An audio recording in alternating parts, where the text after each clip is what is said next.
Maagang nagtungo kahapon ng umaga sa Tigbi Covered Court sa Barangay Tigbi, Tiwi, Albay ang fur parent na si Christian para mapakapon at mapabakunahan ng anti-rabies ang kanyang alagang pusa na si Kimpoy. Bilang isang responsableng pet owner, hindi niya pinalagpas ang libreng serbisyong inilatag sa kanilang bayan.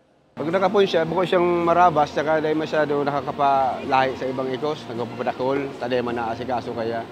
Tsaka pag susantay rabies man, iwas din pag kagat ka mo, hindi ka ma-rabies.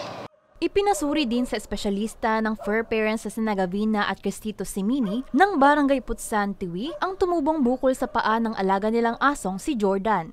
Nangapot-tapot man kami po kang sa tabako, mahal naghanap kami kang nanotis yamin, igwadig din libre na na ipahali miya.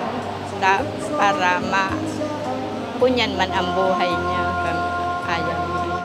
Maray man niya, ang kondisyon niya. Kaso, so 2 beses sa bakunahe, tapos ngunyan, dahil binakunahan, tayo nga ni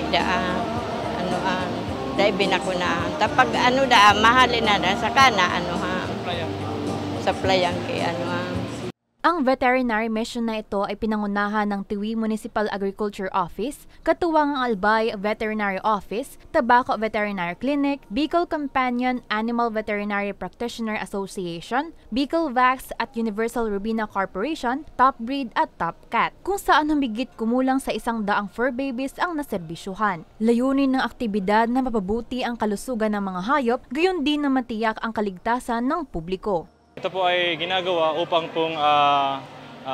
mabawasan po yung mga population po ng stray animals, and then po makapromote po tayo ng responsible pet ownership sa ating po mga pet owners dito po sa Tiwi. Ito rin po ay nakakatulong po para hindi na po dumami po yung mga unwanted po na pagdami po ng mga aso't pusa para po mabawasan po yung stray animals. Actually, yun na po nasa muyang pang 5 taon para maibitaran ang pagdakol sa tuyang mga ataman na lalong-lalo na sa mga apuntakaan, sa mga sakalye na dahil masyadong natatawan ng atensyon kasi nagkakaigwan ng peligro digdi sa samuyang banwaan, minsan nakakakagat, nakakakamrot.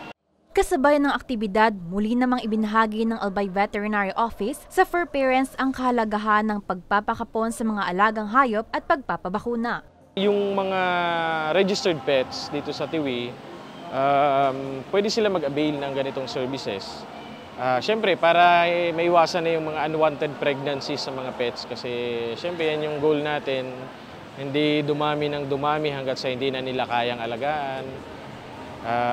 Which at the end of the day, magiging stray animal na yan. So this one, kinakandak natin, libre natin pinamimigay itong serbisyong ito in cooperation din sa mga LGUs. Kasi medyo costly din siya kung yung mga pet owner ay magre-resort sa mga clinics or private veterinarian. So yan, kaya natin siya ginagawa. Bahagi din ang aktibidad sa selebrasyon ng Coron Festival. Para sa mga balitang Tatak Bicol, El Yanzon.